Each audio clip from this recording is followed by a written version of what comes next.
Praise the lord. ప్రభువైన దేవుని వాక్యం చదువుకొని ప్రభు మహిమను పొందుకున్నాము.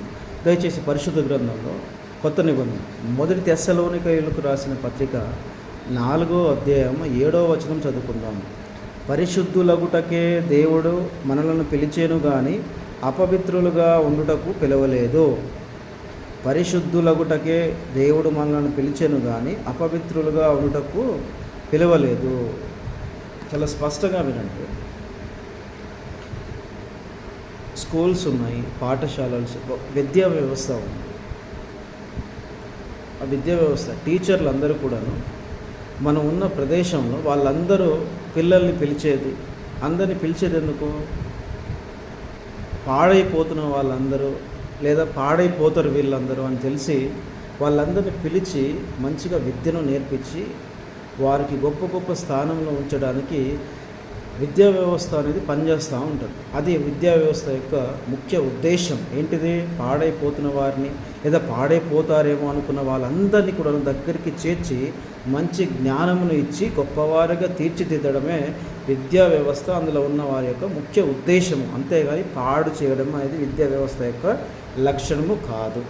అలానే ప్రభువుని దేవుడు తాను ఈ భూమి మీదకి శరీరముతో జన్మించాడు. ఆయన యేసుక్రీస్తు పరిశుద్ధుడు, సర్వశక్తి గల దేవుడు.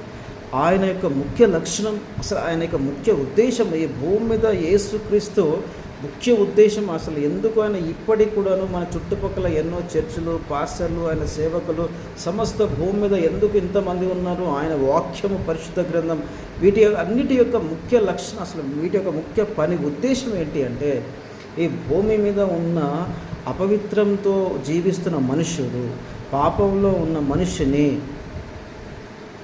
పరిశుద్ధులుగా చేయడానికి తన పరిశుద్ధాత్మను ఇచ్చి అపవిత్రులను పరిశుద్ధులుగా చేయడానికి దేవుడు పిలిచాడు. అది ఆయన యేసుక్రీస్తు ముఖ్య లక్షణం. అందుకే ఈరోజు ఎంతోమంది ఆయన దగ్గరికి ఎందుకు వెళ్తున్నారు అంటే, ఒక పాపిని, ఒక అపవిత్రుడిని పరిశుద్ధుడుగా చేసే శక్తి, బలము ఆయన దగ్గర ఉన్నది. అందుకే ఎంతోమంది ఆయన దగ్గరికి వెళ్ళడానికి గల కారణం అది. ఆయన పరిశుద్ధుడు ఆయన. కాబట్టి ఆయన దగ్గరికి వెళ్ళే వాళ్ళందరినీ కూడా ఆయన ఏం చేస్తాడు? పరిశుద్ధులుగా చేస్తాడు. కాబట్టి మీరు గుర్తుపెట్టుకోవాల్సిన విషయం ఏంటంటే, మనము క్రీస్తు దగ్గరికి వెళ్ళిన తర్వాత క్రీస్తులో జీవిస్తున్నప్పుడు పరిశుద్ధులుగా జీవించాలి. క్రీస్తులో జీవిస్తూ కూడా మనం అపవిత్రులుగా జీవించకూడదు. ఎందుకు అంటే, ఆయన దగ్గరికి వెళ్తున్నామంటే పరిశుద్ధులుగా జీవించాలి, అపవిత్రంలోకి జీవించకూడదు, యూదాలాగా జీవించకూడదు, పేతురులాగా పశ్చాత్తాపంతో పరిశుద్ధులుగా జీవించాడు. కాబట్టి పరిశుద్ధులుగా మీరు ఆయనలో